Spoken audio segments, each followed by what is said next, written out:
Hello! I just finished week 5 of my reconstructive knee surgery recovery, so I wanted to do another update about weeks 4 and 5 of the recovery. If you're new here, I'm Heather, and I just had my second reconstructive knee surgery, and so this is my second time posting videos about it on YouTube. So I have a playlist of all of my knee surgery related videos that I will link in the description below and at the end of this video so you can catch up on everything. I was definitely looking forward to this part of my recovery because I was hoping that by week 4 the constant pain in my knee would be a lot less, and it definitely was a lot less in my knee by week 4, but the pain in my thigh was incredible. The pain in my thigh felt like cramping just right in the thigh muscle, the whole thing, and it was mostly only happening when I was sitting. So if I was like sitting in a chair with my knees bent to like 90 degrees, then I would start to feel that cramping. I wasn't really surprised by this pain though, because I did get it last year, but it was a lot different last year. It was more sudden and severe. It was like a stabbing pain last year, and it would come out of nowhere. No matter what I was doing, it could happen, but this time it's pretty much only when I'm sitting. The pain was definitely worse in my thigh than in my knee,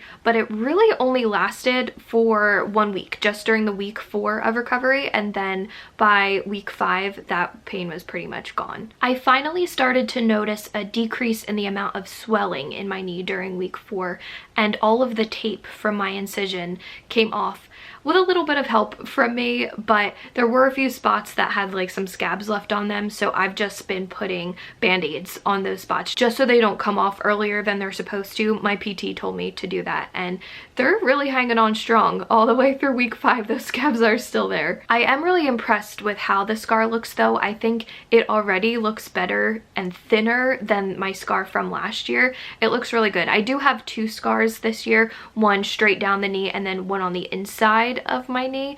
I probably have a picture that I can insert of what it actually looks like. It's a little bit different than last year. The intense itching that I talked about in my last video finally stopped during week 4, which I was really happy about.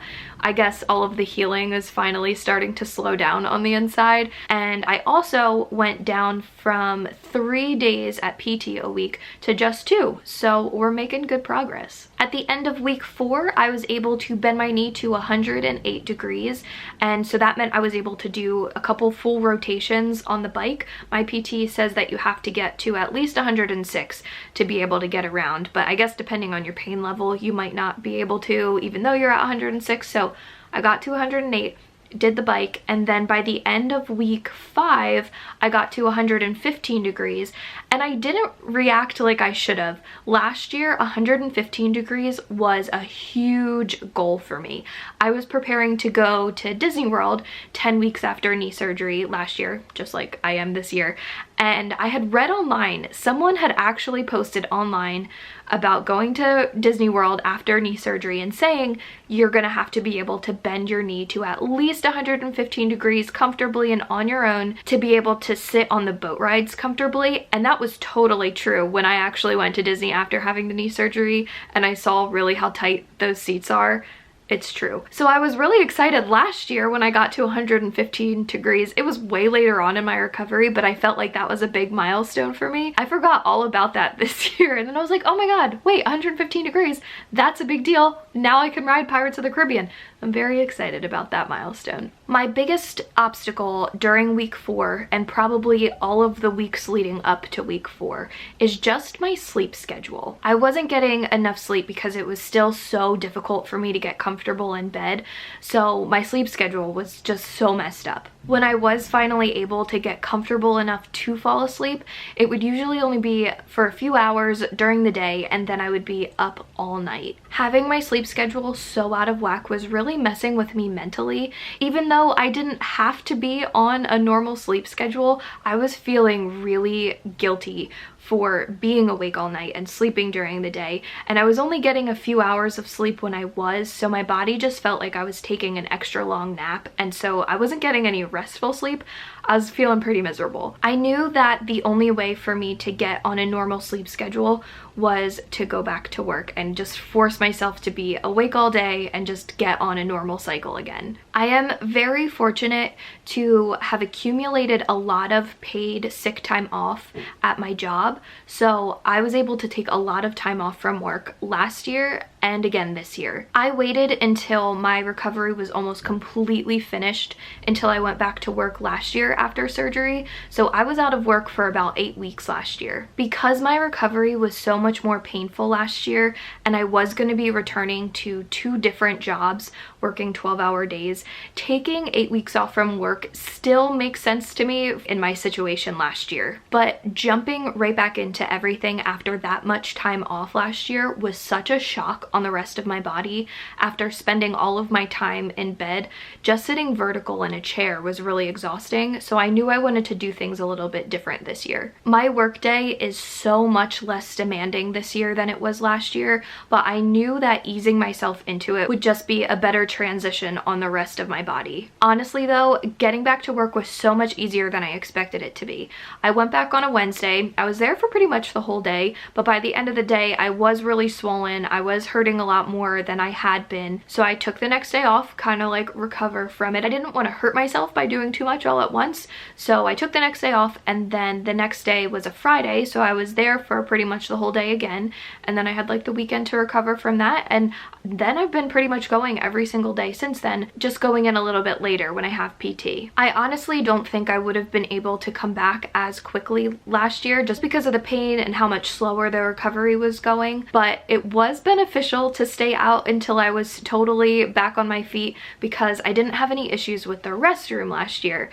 This year, that's not really the case. So I've probably said this in another video about my knees, but I'm not really one to want to sit on a public toilet. And at the point that I returned back to work this year, 4 weeks after surgery, I wasn't allowed to put all of my weight on my leg yet. I'm still on crutches, still wearing the brace, and that's just not a good situation if you don't want to sit on a public toilet. Most public restroom toilets are so tall to begin with, and that's like already a dangerous situation for me, let alone limited mobility. So that was kind of a sketchy situation during these first 2 weeks back to work, just because I really was not going to be using the toilet at work. But I was going in later on a lot of days because of PT, so it really worked out. I survived those first 2 weeks back to work. At the beginning of week 5, I was allowed to start putting 100% of my weight on my leg, but I was still using both crutches and the knee brace. And then by the end of that week, I was allowed to just use one crutch,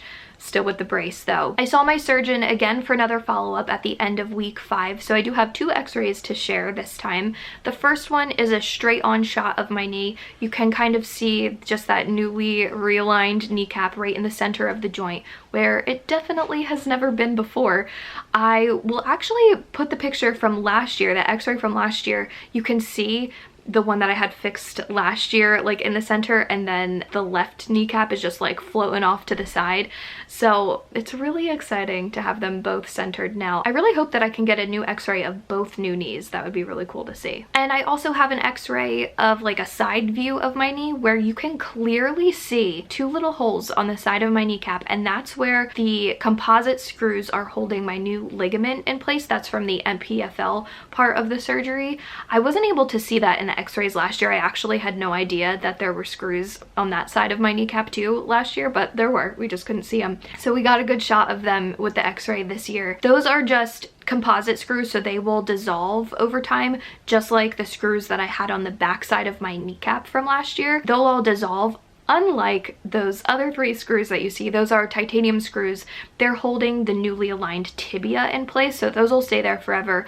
I've had some questions about that in actually like my real life, so I figured I should answer that on YouTube too. Those screws will never be removed as long as I have these knees. I guess maybe if I end up having to have a knee replacement in the future, maybe those would get removed. I don't really know. But for right now, those are permanent. They're not ever getting taken out. It's such a little amount of metal, and they're titanium. They're not setting off any metal detectors or anything. They're not giving me any problems, so they're fine. My recovery progress has continued to surprise me during weeks 4 and 5, and now I'm finally at the point where everything is really starting to heal up on the inside, so I have a lot fewer fewer physical limitations, which is exciting. I don't have to worry about not bending my knee that far anymore. It's going really well. So thank you for watching. Give this video a thumbs up, subscribe to this channel if you haven't already so you don't miss any future knee updates, and follow me on Twitter and Instagram. Those links are down below.